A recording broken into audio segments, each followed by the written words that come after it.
disculpen hermanitos esta pequeña introducción, decía que bajo el nuevo régimen, ¿no es cierto?, eh, referido al matrimonio, mientras se está casado formalmente en matrimonio, hay respeto a lo que la ley establece respecto al matrimonio, las obligaciones entre las partes. Pero ya sea que muera uno y el otro, entonces queda libre, ya la ley no funciona para este caso.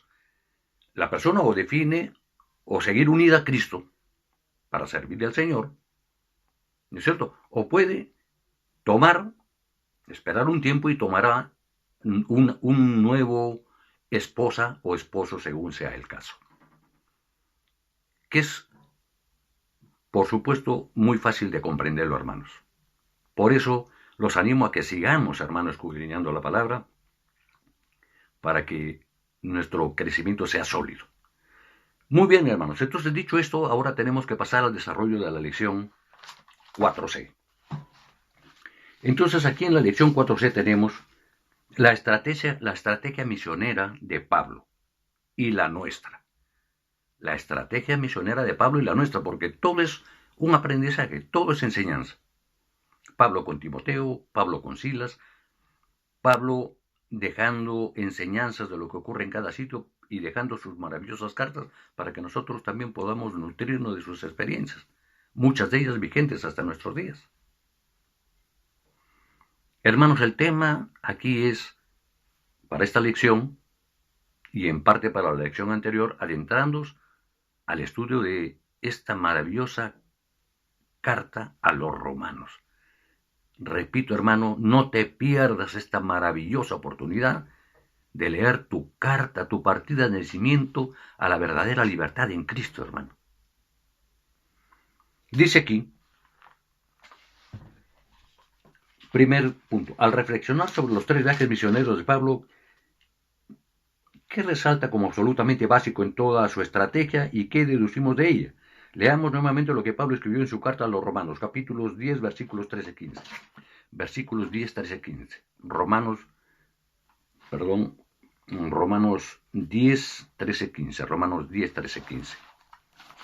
Romanos 10, 13-15. Dice lo siguiente. Porque todo aquel que invocare el nombre del Señor será salvo. ¿Cómo pues invocarán a aquel en el cual no han creído? ¿Y cómo creerán en aquel de quien no han oído? ¿Y cómo oirán sin haber quien les predique? ¿Y cómo predicarán si no fueren enviados? Como está escrito, cuán hermosos son los pies de los que anuncian la paz, de los que anuncian buenas nuevas. Clarísimo, hermano. Entonces, anoten ustedes ahí como respuesta, la Iglesia de Jesucristo tiene órdenes de ir, con mayúscula, pongan ir para que se note ahí, hermanos, con el Evangelio de Jesús a donde está la gente, coma. Esto implica salir con mayúscula, salir, punto seguido. No es bíblico esperar que la gente venga a la iglesia, entre comillas, antes de evangelizarlos. No es bíblico esperar que la gente venga a la iglesia, entre comillas, antes de evangelizarlos.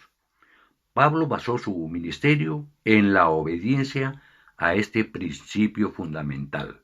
Esta es la respuesta al primer punto. Punto 2. Note cómo Pablo obedece el mandato de Jesús de Mateo 28, 18, 19. Ya sabemos de Mateo 28, ir y predicar el Evangelio. No dice aquí, en realidad esta palabra ir se convierte en el principio básico de la estrategia evangelizadora de Pablo. Por supuesto.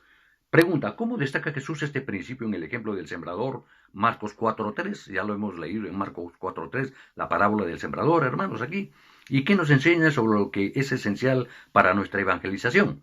Ponen ustedes como respuesta ahí, el sembrador es esencialmente un hombre que trabaja afuera, al aire libre. Punto y coma, tenía que salir para sembrar, para poder sembrar. Punto seguido, también nosotros debemos salir si queremos tener buenos resultados. Punto 3. Vuelva a leer lo que dice Pablo en Romanos 10, 13, 15, donde explica la razón de este principio básico de la evangelización, que es ir. Ya lo hemos leído. Pregunta, dice, ¿por qué es necesario ir según estos versículos? Como respuesta, porque los hombres deben oír para poder creer y ser salvos. Así como oímos una vez nosotros, eso tenemos que hacer nosotros que nos escuchen, hermanos. Punto 4. Lea ahora lo que Pablo indica en Romanos 15, 20, 21, donde procuraba ir Pablo. Vamos a echar lectura a Romanos 15, 20, 21. Romanos 15, 20, 21. ¿Qué nos dice Romanos 15, 20, 21? Y de esta manera me esforcé a predicar el Evangelio, no donde Cristo ya hubiese sido nombrado, para no edificar sobre fundamento ajeno, sino como está escrito, aquellos a quienes nunca les fue anunciado acerca de él, verán, y los que nunca han oído de él, entenderán. Clarísimo, hermanos. Entonces, como respuesta ponemos aquí, a los que nunca habían oído de Cristo, punto seguido. Comparemos con 2 Corintios 10, 16, para comprobar cuán inmensamente sentía esto. El mismo Pablo. Esa es la respuesta. La siguiente. Pablo va a sembrar, efectivamente. Lea lo que dice 1 Corintios 3:6. ¿Qué dice 1 Corintios 3:6, hermano? 1 Corintios 3:6. 1 Corintios 3:6. 3 al 6. Dice, 1 Corintios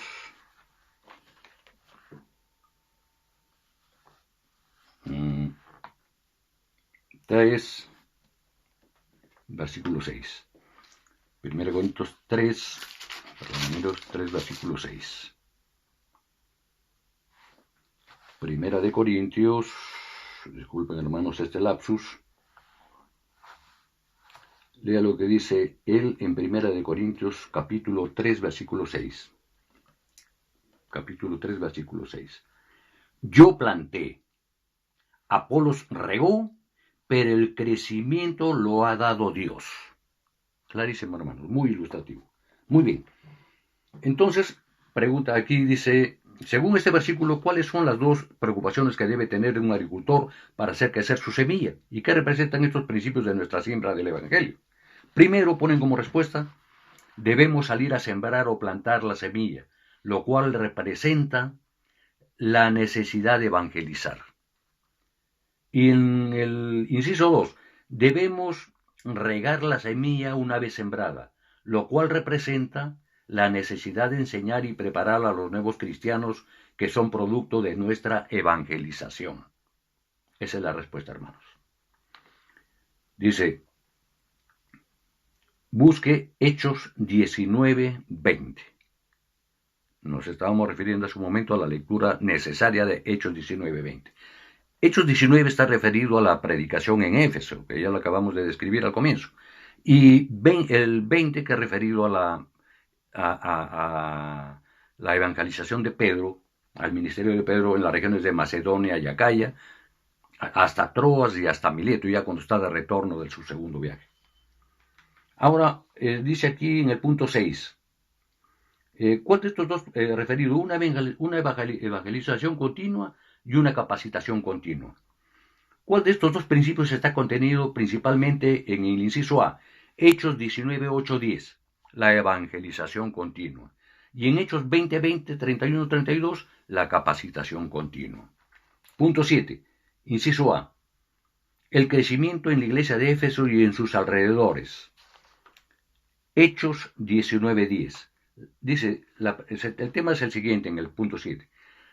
La eficacia de la estrategia de Pablo se puede observar en su impacto sobre el crecimiento, el ambiente espiritual y el ambiente social de la iglesia en Éfeso. ¿Cómo se manifestó en cada uno de los siguientes aspectos? Inciso A, el crecimiento de la iglesia en Éfeso y en sus alrededores. Respuesta, habían surgido iglesias nuevas en todo Asia. Colosas, Laodicea, Hierápolis. Punto B, el ambiente espiritual en Éfeso, que está relatado en Hechos 19, 11 al 20, ¿qué podemos sacar de esa lectura? Ocurrieron milagros, espíritus malignos fueron echados fuera, hubo arrepentimiento profundo en la iglesia. Inciso C, el ambiente social y religioso en Éfeso, Hechos 19, 21, 41. Respuesta, sacudió hasta sus bases la idolatría y también el negocio relacionado a la orfebrería, porque ellos vendían imágenes del templo de Diana, recuerdo ustedes. Y muchísimas otras cosas, ¿no? Otras cosas más que el producto de la idolatría, lo que vemos nosotros en las ferias religiosas. Eso les daba muchísimo dinero, ganaban a los joyeros de esa época. Punto 8. Deducimos, por lo tanto, que el propósito de Pablo era establecer y preparar iglesias locales que practicaran una evangelización continua y una capacitación continua. Pregunta, dice acá, ¿quiénes debían ocuparse de este doble ministerio continuo? Lea Efesios 4:12. De la lectura de Efesios 4:12, a ver, hermanos, si nos alcanza el tiempo aquí, de Efesios 4:12. Dice, a fin de perfeccionar a los santos para la obra del ministerio, para la edificación del cuerpo de Cristo. Efesios 4:12. Efesios 4:12. Entonces ponemos como respuesta, Pablo enseñó que los ministerios son más eficaces cuando el cuerpo de la iglesia local se moviliza para participar en la evangelización y capacitación. Esa es la respuesta para este punto. Tarea adicional para la casa, lea y compare las enseñanzas de Pablo ahí, que es una tarea en casa, que hay que leerla detenidamente. Punto 9 dice, ¿cómo enseñó Jesús exactamente estos mismos dos principios de misión en Mateo 28? Inciso 1, ponen como respuesta, dijo el Señor Jesucristo, entre comillas, id y haced discípulos, entre paréntesis, bautizándolos. Punto seguido, debemos sembrar. Inciso 2, dijo que debemos enseñar a los nuevos discípulos a obedecer todo lo que Él manda. Punto seguido, debemos regar. Luego tenemos en el punto 10, ¿cómo se sintió Pablo mismo en cuanto a esto? De la lectura de 1 de Corintios 2, 1 al 5. Estamos refiriéndonos al tema de la necesidad de la evangelización continua, del sembrar. Respuesta 10, inciso A. Se sintió inseguro en cuanto a su propia fuerza y más aún temeroso. Son confesiones que hizo Pablo cuando estaba en esa condición. Se sintió inseguro en cuanto a su propia fuerza y más aún, temeroso. Inciso B. ¿Qué hizo a pesar de sentirse así? Lea también Romanos 1:16. De la lectura de Romanos 1:16, veremos aquí Romanos 1:16, dice el poder del Evangelio, referido a este capítulo. Porque no me avergüenzo del Evangelio, porque es poder de Dios para salvación a todo aquel que cree, al judío primeramente y también al griego. Hermanos míos, lo demás es un tema referido a la necesidad de una capacitación continua que ustedes tienen que desarrollar ahí. Dice, ¿quién estaba a cargo, en el punto 12, quién estaba a cargo de capacitar o instruir a los nuevos creyentes en Corinto? De acuerdo a la lectura de 1 de Corintios 3:6, Apolos, la respuesta. Lean la continuación, hermanos, que es muy saludable para la comprensión del tema que hemos desarrollado hoy. Le doy gracias al Señor por esta ilustración tan maravillosa de esta tarde, hermanos, y los exhorto a la lectura bíblica. Capítulos 19, 20, 21 del libro de los Hechos, y por favor, cuantas veces sea necesario, la epístola a los Romanos. Ahí les alcanzo, hermanos, un pequeño resumen de la carta de los Romanos que va a ser de una ayuda importante para ustedes. Hermanos, hasta la próxima reunión. Les anticipo que el próximo sábado, hoy estamos día 9, ¿no es cierto? Iniciando la semana, una semana muy tensa, pero el día 16, hermanos, tendremos una prueba calificada respecto a estas 4 primeras lecciones. Prueba calificada de estas 4 primeras lecciones. Tienen tiempo suficiente, hermano, para ponerse al día y para estudiar sus temas hasta la lección número 4. Sin descuidar, por supuesto, el desarrollo de la lección número 5. Bien, hermanos míos, que Dios los bendiga, que Dios los guarde y hasta nuestro próximo encuentro. Bendiciones, hermanitos.